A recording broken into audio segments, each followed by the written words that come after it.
演出法国歌剧《卡门》组曲以及西洋经典电影《火战车》《法贵骑兵》等精华乐曲，让民众陶醉在美妙的乐音中。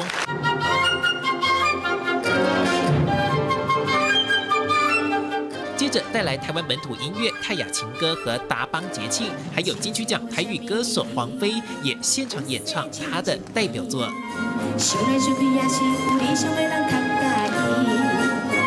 今天很大的特色有以戏剧贯穿整个音乐会，会有西方歌剧的音乐，会有布袋戏的配乐，会有百老汇跟好莱坞的配乐。NTSO 台湾管乐团成立于1993年，主要延揽国内管乐青年好手，让他们展现所学，并向国人推广管乐音乐。它最主要是一个音乐青年的就业的平台，我们会辅导他就业，让他有展现舞台的机会，然后透过这里由这里出发。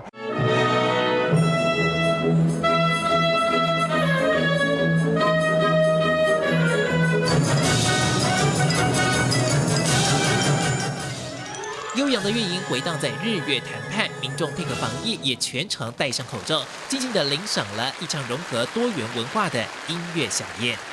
新唐人亚太电视收视中林佩云，台湾南投报道。